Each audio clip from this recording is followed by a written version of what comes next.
আসসালামু আলাইকুম, কেমন আছেন সবাই? আশা করছি ভালো আছেন। এই যে দেখেন, এটা কি কেক, কি নামে চেনেন জানেন?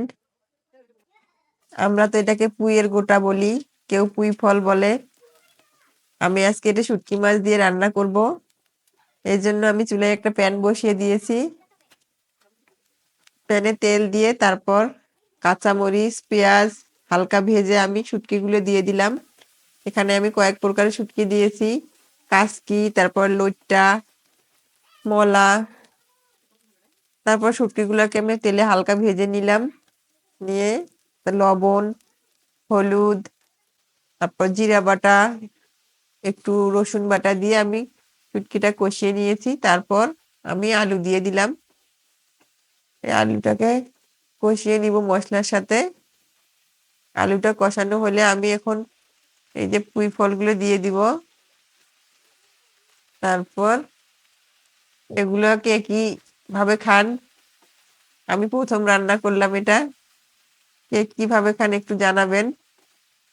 আমি আজকে এটা শুটকি মাছ দিয়ে রান্না করতেছি, কেমন লাগে জানি না। এই যে তারপর আমি এটা পুঁই গুলোকে দিয়ে ভালোভাবে কষিয়ে নিব। এই যে ভালোভাবে কষিয়ে নিলে আমি এটাকে এখন ঢেকে দিব। তারপর ঢাকনা দিয়ে কিছুক্ষণ রাখার পর আমি আবারও ঢাকনা খুলে এটাকে ভালোভাবে কষিয়ে নিব। তরকারিটা ভালোভাবে কষালে ভালো লাগে, স্বাদ ভালো আসে। এই জন্য আমি এটা ভালোভাবে কষিয়ে নিব। তারপর একটু পানি দিয়ে দিলাম, আবার একটু ঢেকে দিব। আমি কিছুক্ষণ রান্না করে নেব আবার। নিয়ে আমি আবার ওটা ঢাকনা খুলে কষিয়ে নিব। কি ভালোভাবে কষাইলে তরকারিটার স্বাদ অনেক বেড়ে যায়। এই জন্য আমি বারবার করে কষাই নিচ্ছি আর কি। এই যে আমি কষিয়ে নিব তরকারিটাকে, আবার ঢেকে দিলাম। এভাবে আমি কষিয়ে নিলাম ভালোভাবে। তারপর আমি এটাকে একটু পানি দিয়ে ঢেকে দেব।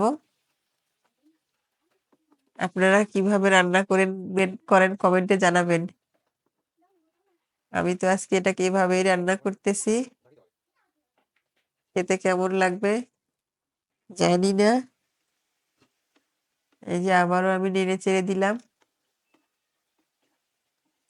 কথাগুলো হয়তো বা আমার একটু আসতেছে, অনেক ঠান্ডা লেগেছে, তাই কেউ কিছু মনে করবেন না। এই যে তরকারিটা আমার প্রায় শেষ, রান্না হয়ে গেছে। এই যে আমার রান্নাটা শেষ, কেমন হলো জানাবেন।